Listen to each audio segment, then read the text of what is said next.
Well, welcome everyone. Happy Monday. It's good to see everybody here. And I'm glad you're here to talk about tree protection plans. This is something that in general, the goal was to create sort of a reference template similar to the effort that Stuart Sampley led several years ago about the McMansion drawings part of the permit submittal process. A single reference point available on the AIA website to members is very helpful. That's been vetted by the city, is very helpful in just kind of giving everybody an example of what the tree, in this case, the tree reviewers are looking for on their plans and or on the plans that they review. And I think so we wanted to just create this resource because it's something that we all use on, every project with the city of Austin. So having a cohesive set of information, language, even graphics we felt like would be helpful for us as architects to be kind of doing the same thing. And then also would be helpful for the tree reviewers at the city to see a site plan that graphically looks similar and that, reliably has the information they're looking for. So the goal here is to just streamline everyone's process, save us some time. It's not, I don't think it's specifically listed on the, building permit application, but having a specific tree protection plan, in addition to site plan, floor plans, elevations, all that is something that we found is a good strategy because it's just too much information to fit on the building site plan along, especially when we're adding in the McMansion information, impervious calculations, all the other stuff that goes on the site plan. So by now, the amount of information and analysis we need to provide as it relates to tree protection warrants its own plan. So Vani has worked tirelessly back and forth with the city arborist office to develop a set of templates to for all of us to reference and also to address a number of different conditions that we all run into. There's always going to be something that we have a question on that we haven't seen before. This set of diagrams captures a lot of that. So that'll be a good reference point as well for, how do they handle this? Or how can we expect it to be handled in this case so we can have some consistency there too.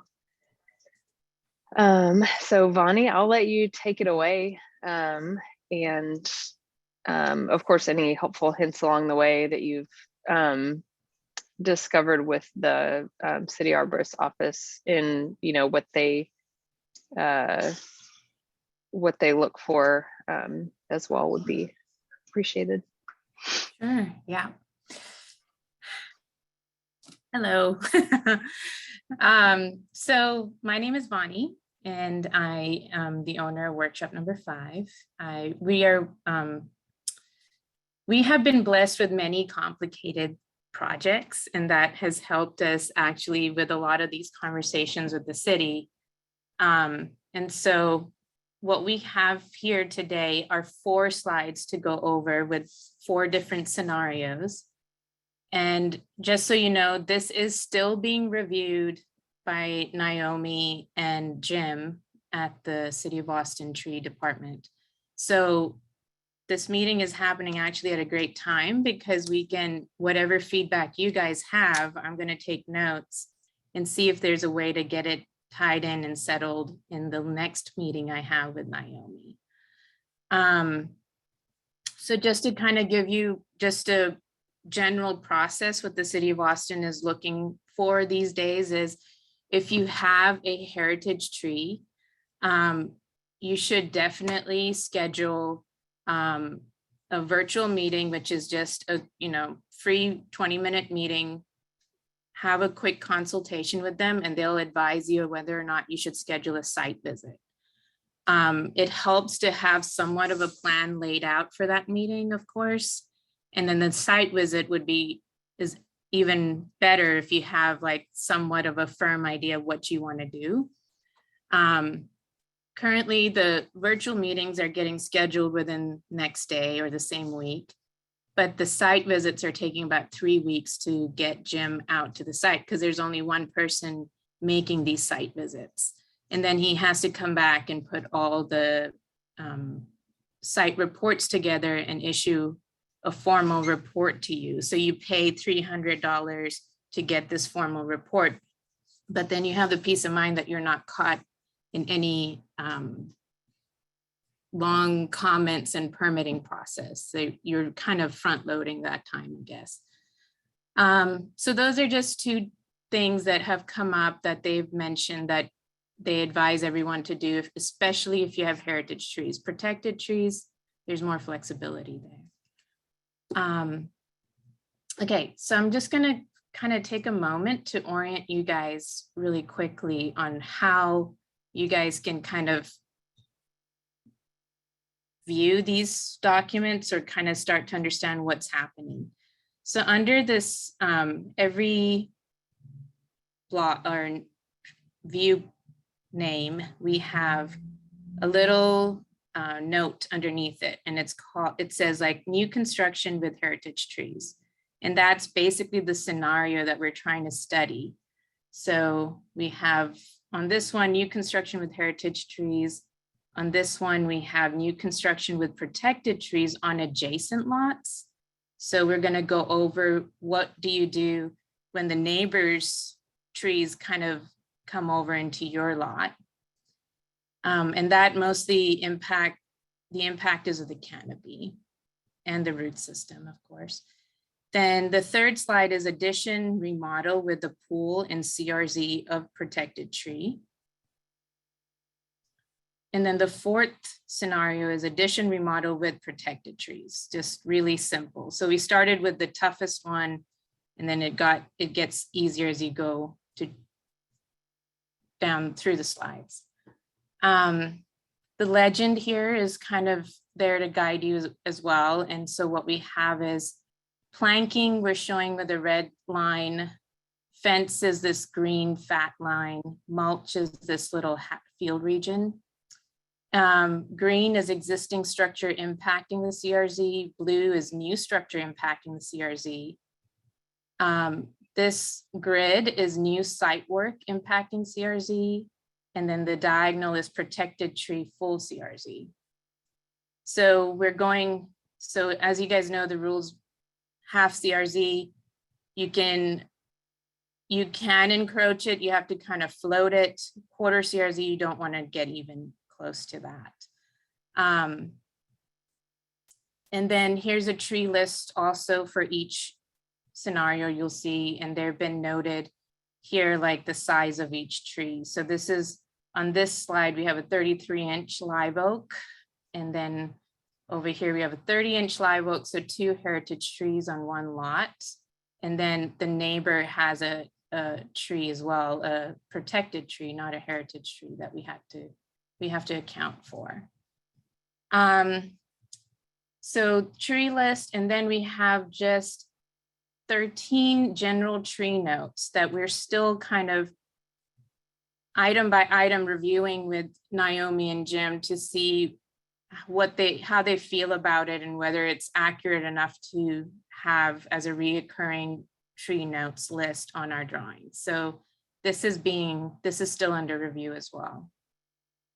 But this was compiled by 10 different projects that we've seen come into our office that had many different scenarios, many different comments. And so we kind of culled through those and created a list and wanted to show it to them.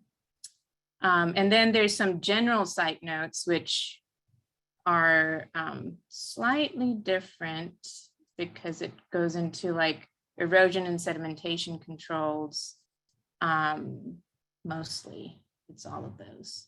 And then we have 2 handy dandy details. Of course, this is for fence lines, and then this is just a low impact driveway detail should the need ever arise. These are intended to be on your drawings as needed. So it's like you can omit them if you don't see it being used.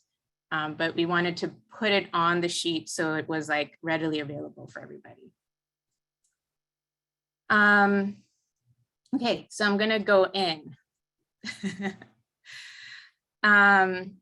So in this project, what the city of Austin is looking for us to do is when we have a tree and it's encroaching, the full CRZ is going into the neighbor's lot, you need to account for the neighbor's impervious. That's their house footprint, their driveway, the sidewalk, and in certain instances, the street as well is accounted. All of that and existing foundation for your house. All of that together cannot exceed 50% impact. If the existing impact is greater than 50%, and with your project, you're staying at 50% or staying at the same percentage as the existing impact, you're okay. But if there's new impact being added, 50% is sort of your threshold. You can't go any further. So in this case, what happens is we have an existing house on the property. And okay, so maybe it'll help if I tell you the story a little bit. What is happening is there's an existing house on the lot, and this is the sort of footprint of it. So they want you to show the existing house footprint in a dashed line on this tree plan, and then the new footprint on top of that, so that the tree arborist can analyze the extent of impact. In this scenario, the way the arborist looked at this heritage tree back here, you know, your natural inclination would be like, oh, let's just open this up, make it a beautiful courtyard, go this way, go in here, and just take away all this impervious and give it back to the tree. It doesn't work that way. If there's an existing impact, the city is going to count that into your 50%, because the science of trees is they keep learning more and more about these trees. And so they're saying it takes 10 years before the tree can really take that previously impacted area and grow into it. So they cannot allow you to just say, oh, I'm giving you this portion back, but I want to build here. They will say, no, you can't do that, because if you think about it, the tree's roots are only able to grow in this zone. So if you build something here, you're impacting that zone that the tree needs in order to survive. As currently, the city of Austin's stance is that where there is slab, they're assuming there's no root system underneath it. That every time I have a meeting with them, they pause on that because I think it's still being debated. But as of today, that's where they stand. So in effect, what happens is if you're wanting to add a little piece behind the existing slab, they will let you do that because they're assuming there's no roots in this zone. So in this little portion of the CRZ, nothing can grow because the root system won't go past the slab to this side. So they'll give you some credit back for this little zone, but this is a no-go. You have to, then you're left with either going all on this side of your property or utilizing the existing foundation. That is the only thing when you have such a complicated site that the city is okay with, is if you're going to replace the existing foundation like for like, you can utilize what's there. And it has helped us on several projects with heritage trees. Let's see. Porch, sidewalks. So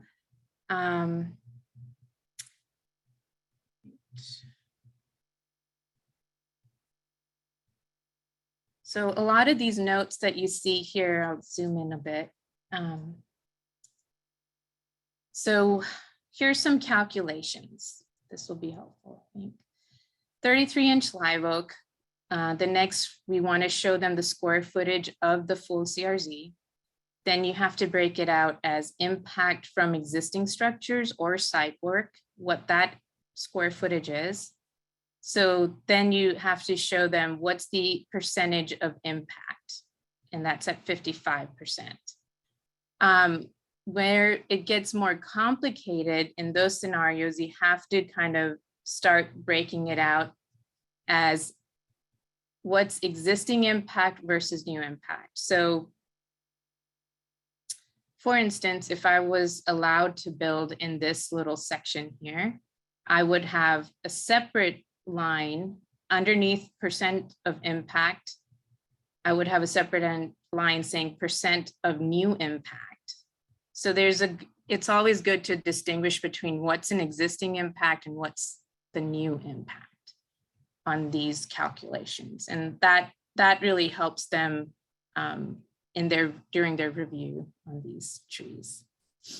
Let's see what happens here. Yeah, showing your full CRZ line, your half CRZ, and your quarter CRZ. Super helpful. Utilities, showing them, on this tree plan is also super important for them, especially if it's existing to remain. They still want to see it, just to get a good sense of what's happening. Okay, so the other part to consider is on this project, it got really complicated in terms of what kind of credit could be given back to the project, because we were exceeding the allowed impact. So one thing to consider is flat work. Flat work can be a credit if you are able to prove that the roots are growing underneath it. So one is a very simple, pretty simple cue is seeing if there's any movement in the flat work. That means obviously the roots are kind of trying to grow underneath all of that. So they will come out, they will look at it, they'll agree with you that the roots are in fact growing underneath it. If they need more proof, they can ask for air spading. They try to limit the air spading request because of the toll it takes on the tree until construction begins. So they're trying to limit that as much as possible, but that comes up as a requirement or a helpful tool should you need to prove to them that there's nothing growing underneath a flat area of flat work or any portion that you want to get credit for.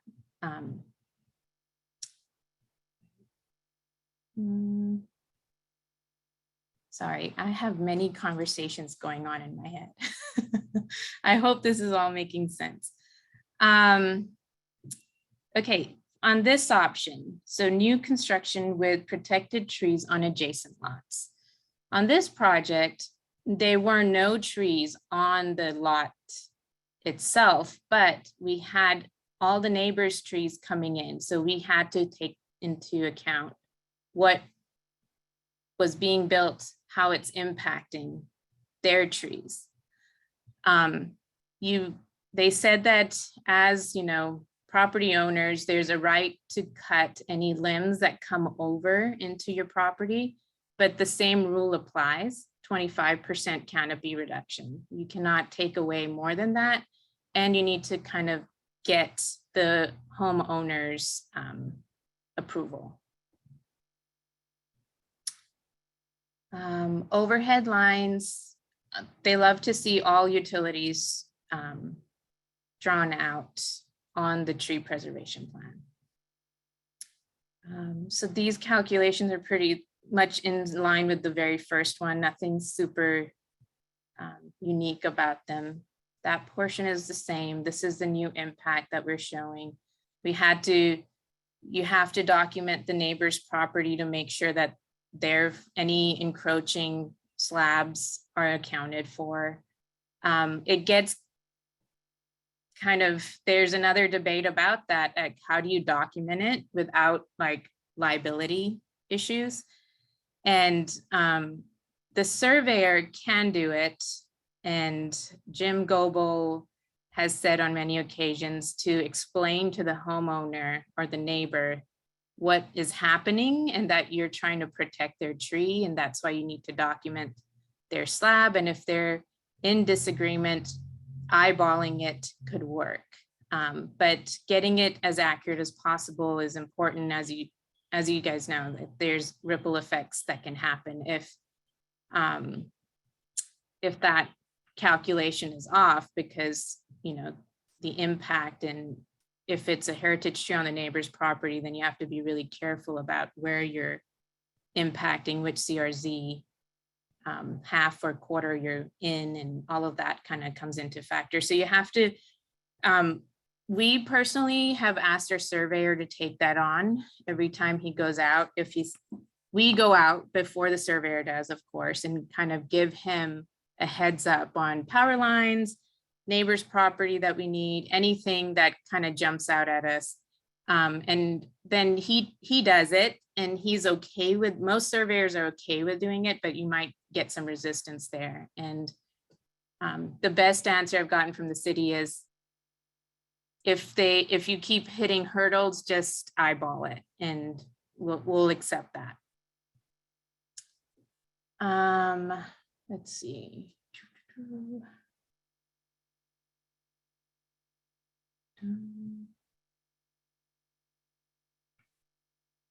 A lot of the same impacts. A pool, if you are building a pool, while it doesn't count towards impervious, it does count as impact to the tree. So that needs to be counted for. Always showing what the existing footprint on the property was on every, even driveways, because they will count towards impact. On this one, it's an addition remodel with a pool in CRZ of protected tree. And so the same note here is that a pool is counted as impact for a tree. There are some notes being discussed right now about pools in CRZs. And the biggest point, I think, to take away from it is, it would be good if you can give a foot of buffer because of the over excavation that happens. So if we draw a rectangle, in reality, the contractor will come dig it, but dig it a little bit more than what we're showing. And that's what the city of Austin wants us to account for. And so this one slide is being discussed because of the construction means and methods for a pool against a half CRZ line.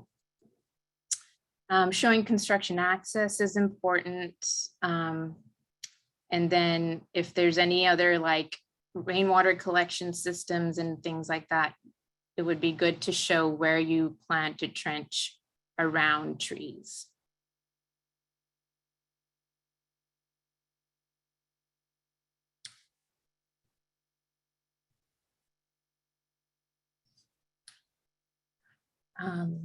This one is an addition remodel with protected trees, and this is a lot easier. So proposed foundation impact is in blue. The half CRZ you can see is kind of straddling between two properties. Who owns this tree? Not sure.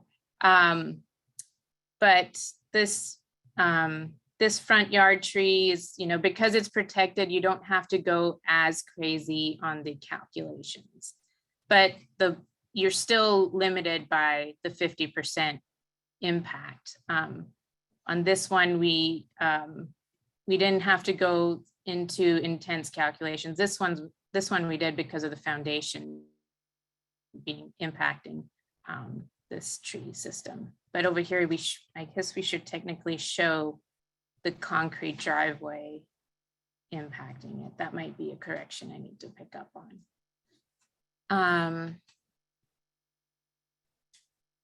Let's see, I'm trying to think of any other pool equipment. Showing the location of that is helpful. By the time it's all done, it looks like it really needs its own sheet on the drawing set for sure, because it's just, they're asking for a lot more data for their review process. And I think most of it is they have to make a site visit during review regardless, but as much information as you can provide them with always helps. Them coming out and getting their review done and giving you an accurate response to what you plan on doing. I think that's all I've got, Kim. I'm sure there'll be something else with the question that'll jump back out. Vani, before we go into questions, actually, I was hoping you could provide us like one key thing you learned on each of these plans. Like I noticed on the first one as an example, it sounds like, and correct me if I'm wrong on this, if you're over 50% on any of the trees, you can keep that as long as you're not switching out one area for another area. Like you can't trade impacted area for a different area on the site, but like in this case, that top tree was at 55%. You can stay at 55%. Correct. Is that correct? Yes. Okay. Are there other kind of summary or key takeaways that you learned from those other three options? Let's see.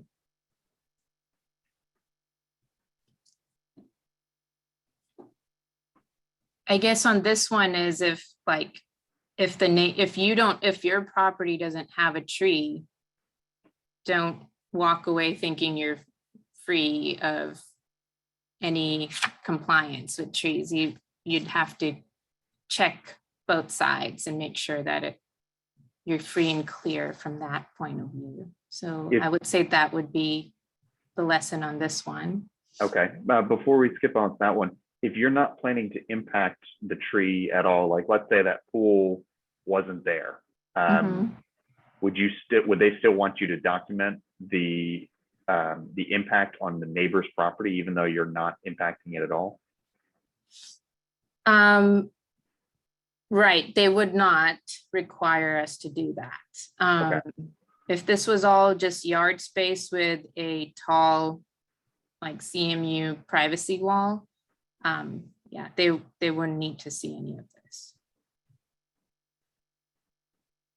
And I think one thing that's good to point out here as well is that you dashed in the existing house, even though it's not part of the new design at all. You're just illustrating what was there.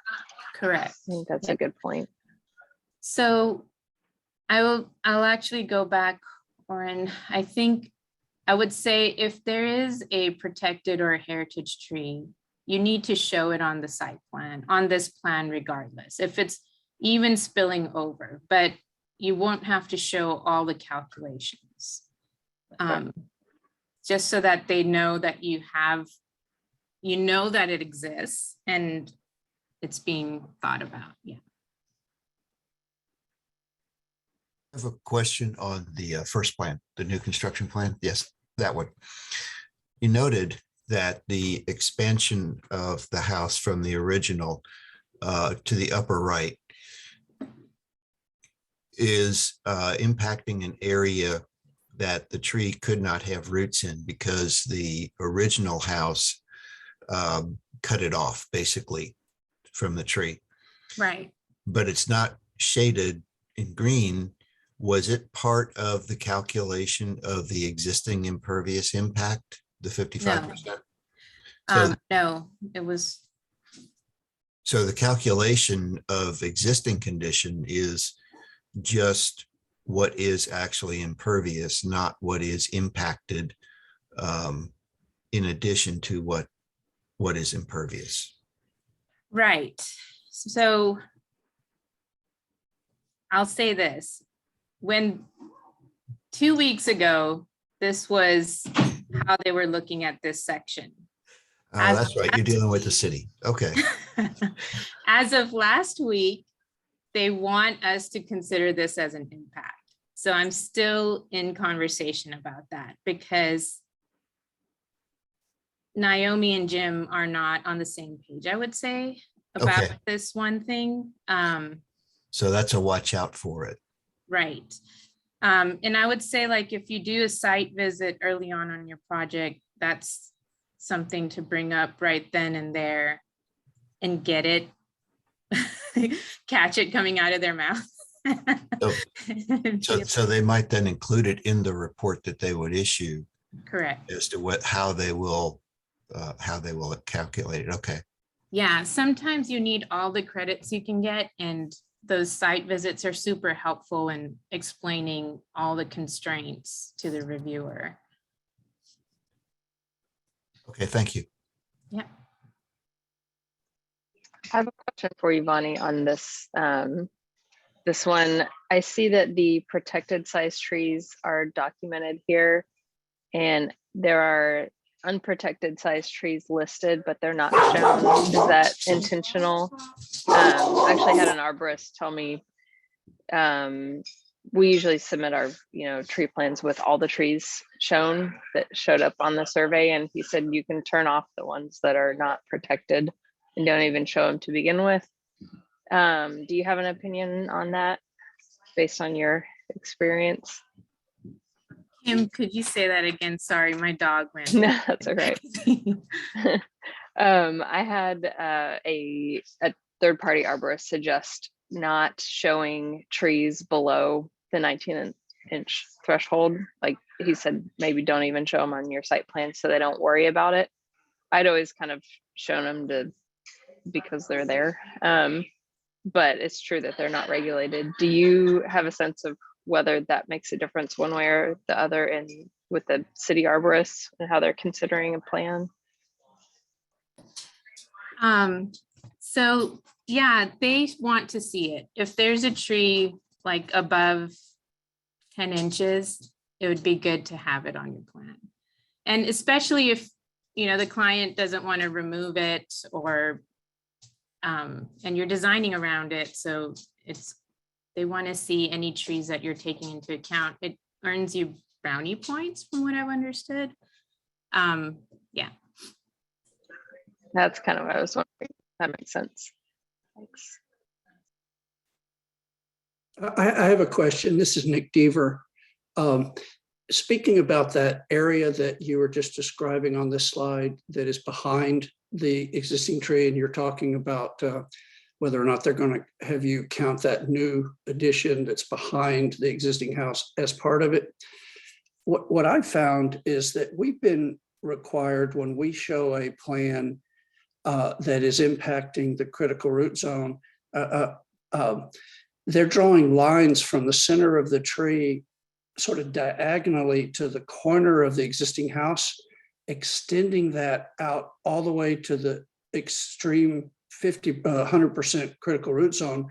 And they're making us count as impacted what would be what I'll refer to as a leftover pie shape, meaning if you were to draw a line from the center of your 33, is that a 33? If you drew a line from that center diagonally to the right and ran into the corner of your existing house right there, if you extended that line continuous all the way, that line continues all the way to the just like that.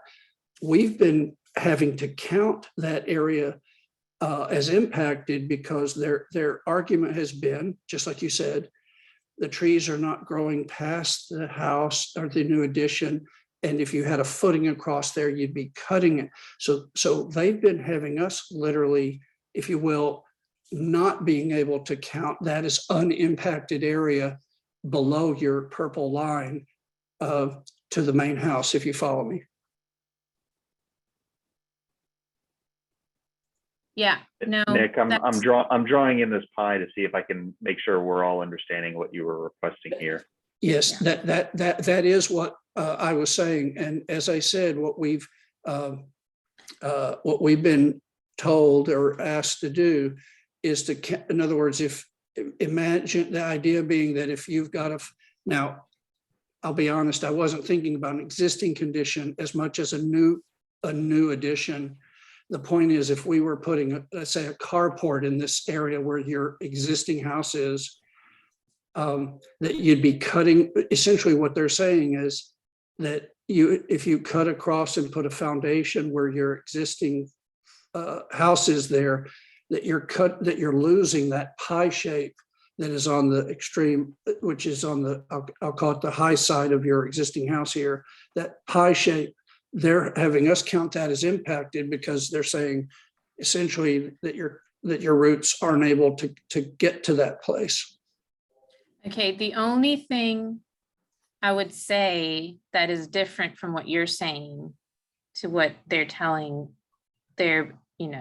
in our meetings is that they're not necessarily saying that this section, nothing is growing, but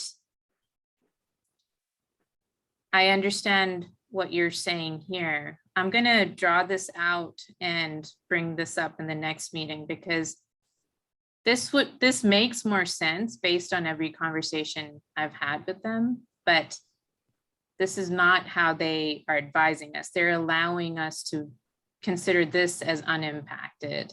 I'm wondering, it's possible because where we were asked to do it was on we were adding a carport, which put a foundation in a place. It was new.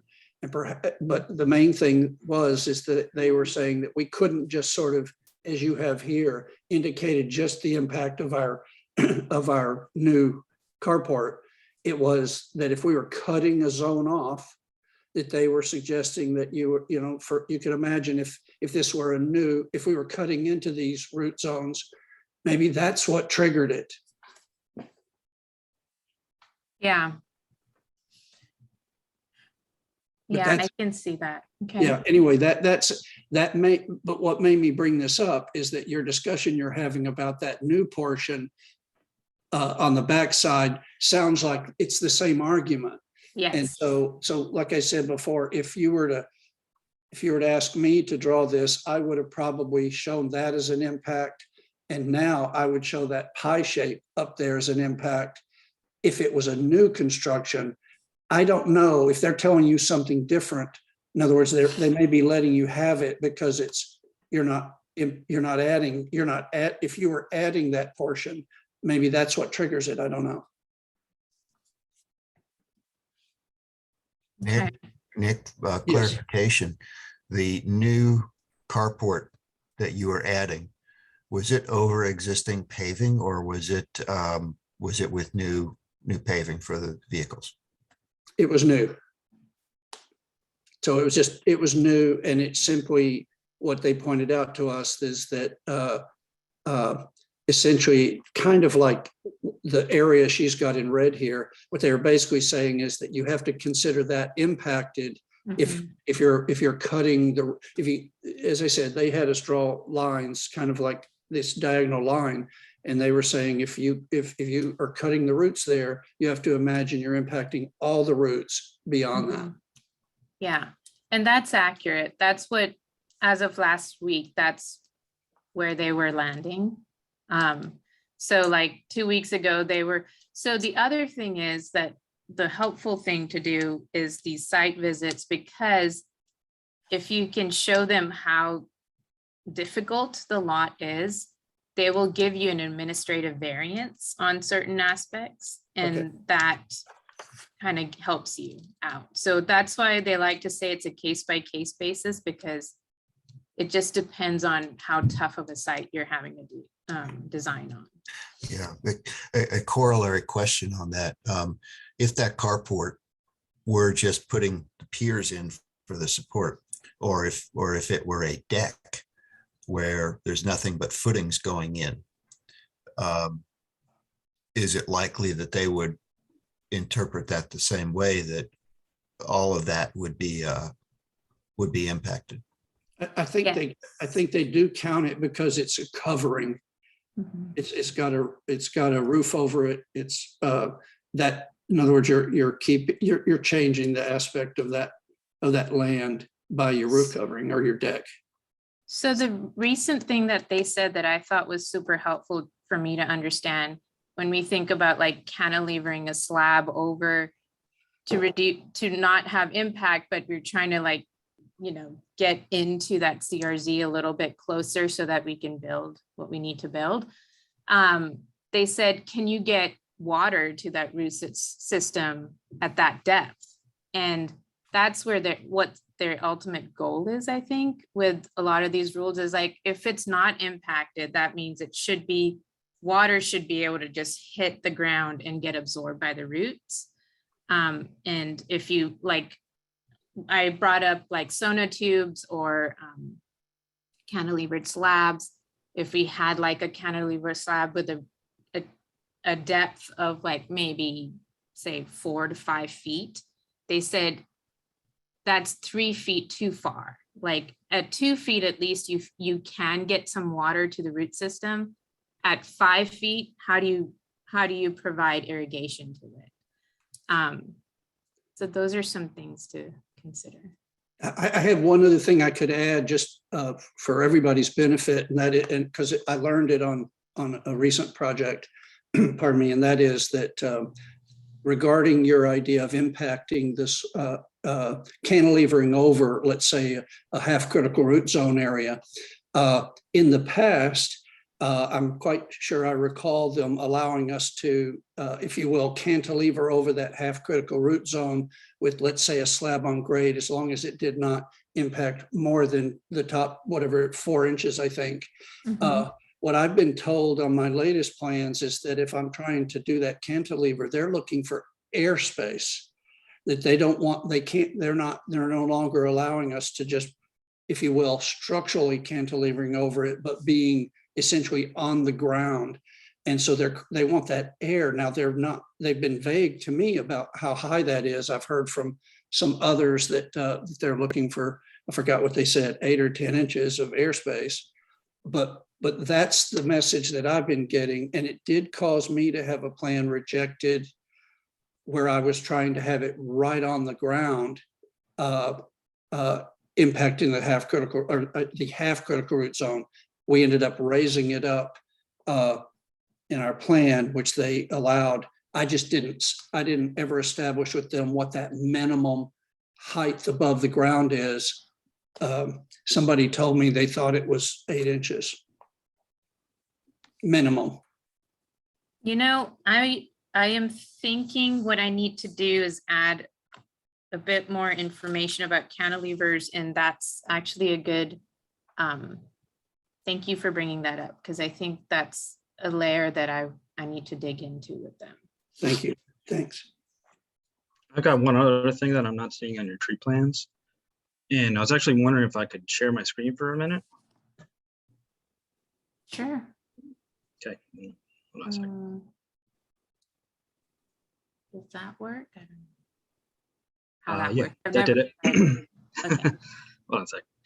So I've developed over the years a similar sort of tree protection plan from what you guys are doing. Like I have, let's see. I've got 21 notes on mine.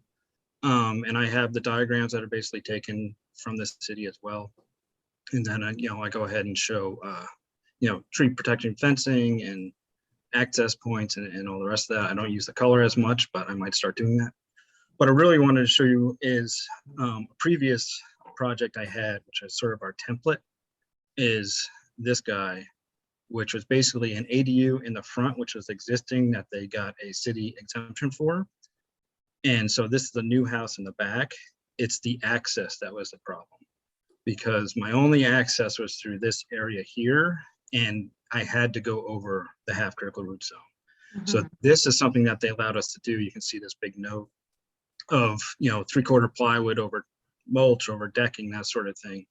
And so, I wasn't seeing that in your presentation here. So it might just be something to add to the group more than anything else. That access is definitely something we need to consider if it's a tight lot with, existing buildings or big trees or something like that. Like, for instance, this cypress took up this whole side of the house for access. I couldn't even go through that. So. Yeah, no, that has come up. I was looking to make sure I didn't cover that in my notes, because we did, we were able to make that, so like construction access wasn't an issue on some of these, so then that never got applied, but it should be worst case scenario, construction access. I'll make a note for that. But I think there might be a note under general treatments. There's so many. And Vani, I think that may have been part of or at least the most recent version of the standard notes the city provides, standard notes and diagrams, is it covers what to do in that situation that Travis is describing. Okay, so perhaps what might be helpful is once these are official and released to membership, we could create a little package with those attached to it, or maybe a link with those on it as well. But That's a we'll great try to idea. put that in some of these diagrams. Yeah, it looks like your note 12 has a description of heavy Oh, yeah. equipment. Mhm. Yeah, and that's a good, thank you for sharing that diagram, Travis. That's helpful to see that Sure. way. And it actually reminded me, you had some good notes on it as well. And we had a question from someone fairly recently about the materials staging, spoils, concrete washout, portable toilet. Do we know if, I mean, I always kind of estimate, but obviously I'm not the builder. I'm guessing, Vani, that you haven't come across any standard sizes that they want to see for dumpsters and material staging. I believe there is a document that lists those sizes. Oh, okay. Yeah. And we can find that too. Okay. There was also a question in the chat. I think it's just asking about clarification. Are there issues exchanging existing paving encroaching in the CRZ for new foundation and new building in place of the old paving? We have a tree that has more than 50% of its CRZ affected by an existing parking lot. Would there be any chance of placing foundation where the existing parking lot is, as long as it remains outside of the 50% CRZ? Right. So that part is where it gets, they want you to replace things like for like. They like to say that a lot. So it's like, if there's a driveway, they don't want you to have more impact on that section by going deeper with a grade beam. So flat work needs to be flat work. Foundation needs to be foundation. In some scenarios, if the foundation is inside of the half CRZ, you would even possibly need to do some excavation and research and get a structural engineer to tell you, write you a letter about the existing construction so that the arborist can see it when you submit for permit.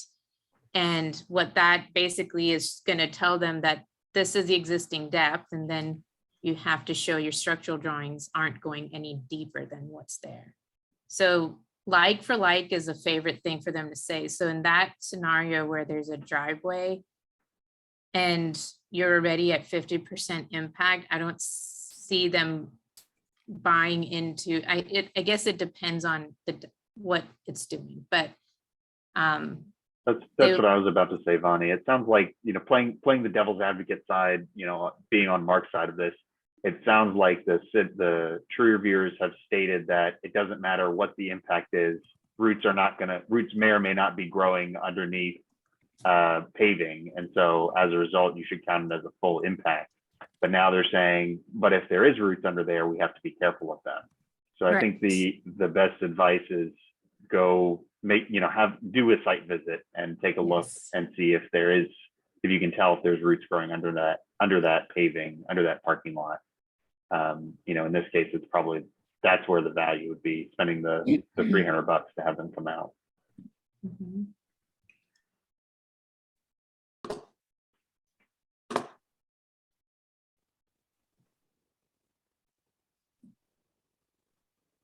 There was another question. It would be great to address any conversations you've had regarding staging construction activities around trees. I think we kind of covered that a little bit. Vani, you said there's a document somewhere that has standard sizes for spoils and dumpsters and things like that. Yes, we found it a year or two ago when they, I guess, started wanting to see these. I'm sure we can find that document again, hopefully still somewhere.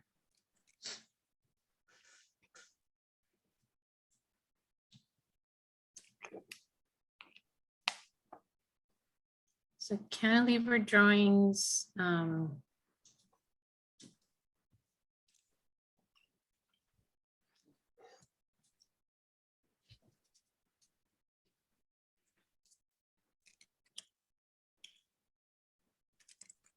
Let's see, what else? I'm trying to think of any other like moments of that have caught me off guard on some of these trees that I can share with you guys. One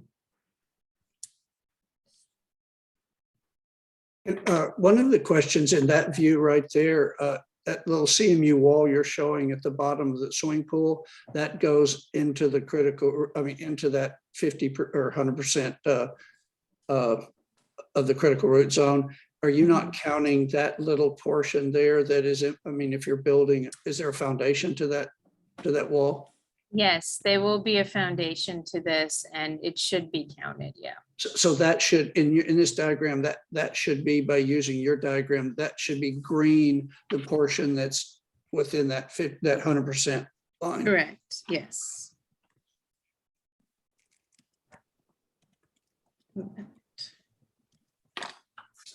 Now, as y'all can see, this is a constantly moving target.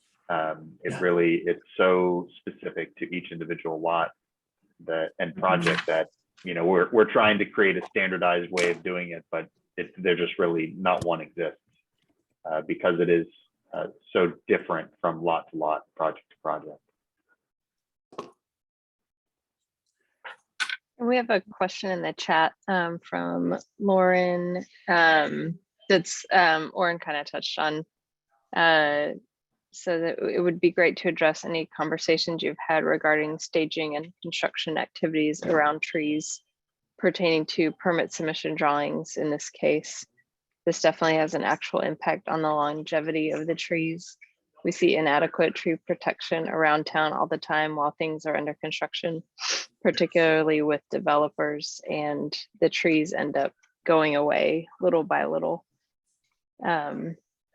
And she said, thank you very much for compiling the drawings. That seems like it might be an inspection thing to basically enforce the protections, because I feel like it's pretty well covered in the permit submittal. Like I always get comments back if we have not provided a dumpster staging protection. If you don't provide that, they will kick it back and say you need to show us where these things will go. Typically they say notes will not suffice, you have to actually show it on the drawings. Yeah, and it's like one of those things I hear like Jim Goebel complain of. I don't know if anyone else has heard of his Matthew McConaughey story, but he was on his project and apparently the client, Matthew McConaughey, had spent a ton of money with rubber mats and everything to protect his trees, but then the contractors came in and just had it all removed so that they could go over the. Oh no. So it's like a lot of when it comes to contractors, it's like really tough to, inspectors try to do their best, but I think, sorry, educating our clients and the contractor about these requirements and making sure they're on the same page is the only thing I can think of that we can do. Another thing that actually came up, and it's sort of a big item because it can become a cost sensitive topic, and that's air spading. And we've, in our office, had a couple of clients that have spent money on air spading, but then the arborist goes out there and says, this is not air spading. You're just exposing the root, you know, just the top layer of the root system. So one thing to kind of, and I'm trying to work with the city to share some good data to help us get educated about what a proper air spading process should look like. Because as architects, we want to preserve our trees because we're designing around them and they're a focal point and they're beautiful. But it would be good to kind of keep an eye on how your arborist is coming out and air spading those trees, because a proper air spading should be about 3 feet deep, according to the city of Austin. And if you're trying to prove that a root system doesn't exist, that's how deep that needs to be to show to them that there aren't any roots in that zone. But if they come and they're just exposing, like removing the top few inches of soil, that's not quite helpful to them. And it doesn't really prove anything to them. But I am trying to push them to share some documentation or science so that we can all see it. And there's also some safety measures that the contractor should do, like if it's winter and the tree's been air spaded, shouldn't leave it exposed when a freeze comes through, because it leaves the tree extremely vulnerable. So you need to kind of quickly get the arborist to come out, look at it. It needs to be a pretty tight schedule in winter time. Like the day you get it air spaded to when the arborist comes out, and then you cover it back up before the freeze gets to the roots. So just to, that's been a big learning thing in my office, but it's also something that I'm asking Naomi to share so that we can all read up on it and know more about. Something in addition to that that just came up on a project is that I was trying to count the 50%, impact for a tree. And there was basically green space in between the tree, then a driveway, and then green space on the other side of the tree. And so we're trying to prove that there's roots, going underneath that driveway, so I could count both green spaces. And they had us air spade on the outside edge of the driveway. It's what we provided, and to show that there's roots. They allowed us, to get our permit, but they came back next time to air spade on both sides because they said they couldn't prove that the roots were that we exposed were coming from our tree and not a tree that was further over into the neighbor's lawn. And so they're requiring air spading on either side of the driveway to fully determine where those roots were coming from, which is just additional cost, obviously. Mm-hmm. Yes, we're gonna try to get more clarification on this whole air spading thing. It's been brought up several times in every meeting, but it hasn't been, I think they're still internally trying to figure out how to guide us, but they have been projects where one reviewer said air spade it, the other one said don't touch it. So it's very confusing. But we're trying to get a straight answer on these air spading requirements, and hopefully that'll help sort things out. Jumping back to the cantilevered question. Yeah. I was looking through an old set of drawings, granted this is a few years old, and they accepted 4 inches of clearance with basically carton forms underneath the foundation. And that's what they told us to do at the time. Yeah. So I'm not sure if that's still the case, but that's, like I said, it was a few years ago. Yeah, they're still allowing that. And then also Yes, they are allowing carton forms.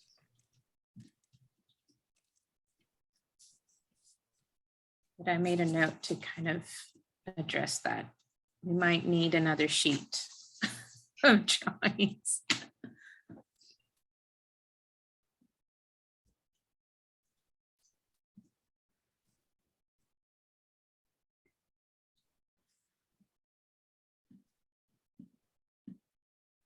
If you guys have any other questions or anything else comes up, feel free to shoot an email to Kim and Oren, and if you want to include me, feel free to do so. And I can keep a running list of things to bring up as soon as I can snag a meeting with the city folks, and then I can make sure it's all taken care of.